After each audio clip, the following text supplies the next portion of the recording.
ഒരു കൂട്ട രാജിയിലേക്ക്, ഒരു വലിയ മാറ്റത്തിലേക്ക് വഴി തുറക്കുന്ന രാജി എന്ന മട്ടിൽ ഇതിനെ പലരും കാണുന്നുണ്ട് സിനിമാ മേഖലയിൽ നിന്നുകൂടി. ശ്രീത്ത് കൂടിയുണ്ട്. ശ്രീത്ത്, ഇപ്പോൾ ഇന്നലെ രാത്രി മോഹൻലാലിൻ്റെ തീരുമാനം മമ്മൂട്ടിയുമായി ആലോചിക്കുന്നു, അതിനുശേഷം വന്നിരിക്കുന്ന രാജിയാണ്.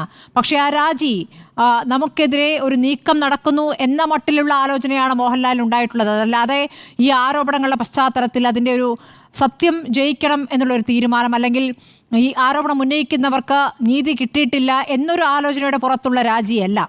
ശ്രീജിത്ത്.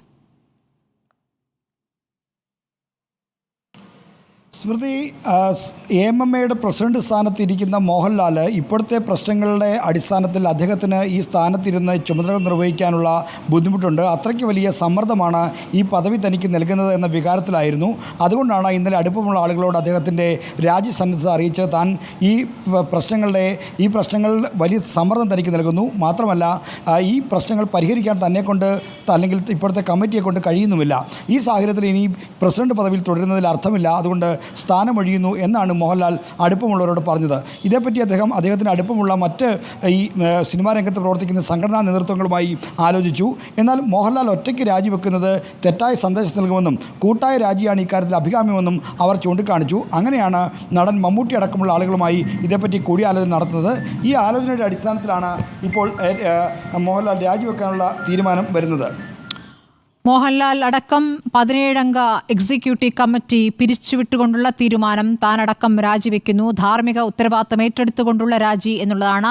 ഒരു അഡ്ഹോക് കമ്മിറ്റിയെ ഭരണമേൽപ്പിച്ചുകൊണ്ടാണ് ആ കമ്മിറ്റി രാജിവെച്ചിരിക്കുന്നത്. കൈനീട്ടം, ആരോഗ്യ ചികിത്സാ സഹായം എന്നിവ മുടങ്ങാൻ പറ്റാത്തതുകൊണ്ട് ഒരു അഡ്ഹോക് കമ്മിറ്റി ഭരണം തുടരും. പുതിയ ഭരണസമിതി 2 മാസത്തിനകം എന്ന ആലോചനയിലേക്കാണ് ഇപ്പോൾ പോകുന്നത്. എന്താകും പുതിയ ഭരണസമിതി? ഏത് രൂപത്തിലാകും പുതിയ ഭരണസമിതി?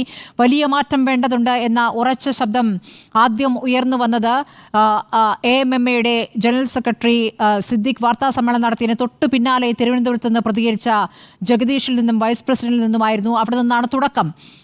ഈ ഹേമ കമ്മിറ്റി റിപ്പോർട്ടിന് ശേഷമുള്ള എതിർ ശബ്ദങ്ങളുടെ തുടക്കം അങ്ങനെയാണ്. ഈ ആരോപണങ്ങളിൽ, ഈ വിമർശനങ്ങളിൽ ഒരു നിലപാടെടുക്കേണ്ടതുണ്ടായിരുന്നു. സംഘടന ഇതിൽ പ്രതികരിക്കാൻ വൈകിപ്പോയി എന്ന ഉറച്ച പ്രതികരണം, വ്യത്യസ്ത പ്രതികരണം ആദ്യം വന്നത് ജഗദീഷിൽ നിന്നാണ്. പിന്നീട് ഇവിടെ സ്റ്റേജ് ഷോയല്ല പ്രധാനം, സംഘടന ചെയ്യേണ്ടത് സ്റ്റേജ് ഷോയല്ല, സംഘടന ചെയ്യേണ്ടത് അതിലെ അംഗങ്ങളുടെ ക്ഷേമമാണ് എന്ന രൂപത്തിൽ ഉർവശി ആഞ്ഞടിക്കുന്നത് നമ്മൾ കണ്ടു.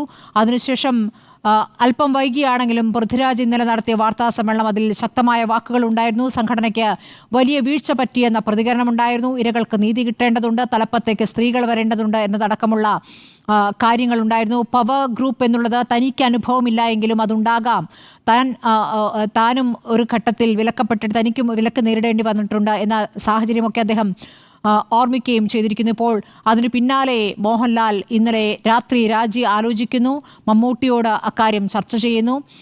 ഒറ്റയ്ക്ക് രാജി വേണ്ട, ഒരുമിച്ചാകാമെന്ന തീരുമാനത്തിലേക്ക് വരുന്നു. അങ്ങനെ രാജി തീരുമാനം മുഖ്യമന്ത്രിയെ വിളിച്ചറിയിക്കുന്നു. അങ്ങനെ വാർത്താക്കുറിപ്പ് പുറത്തിറക്കുന്നു. ഇതാണിപ്പോൾ സംഭവിച്ചിരിക്കുന്നത്. സംഘടനയുടെ ഓഫീസിൽ ഇപ്പോൾ താഴിട്ട് പൂട്ടിയ നിലയിലാണ് അവിടെ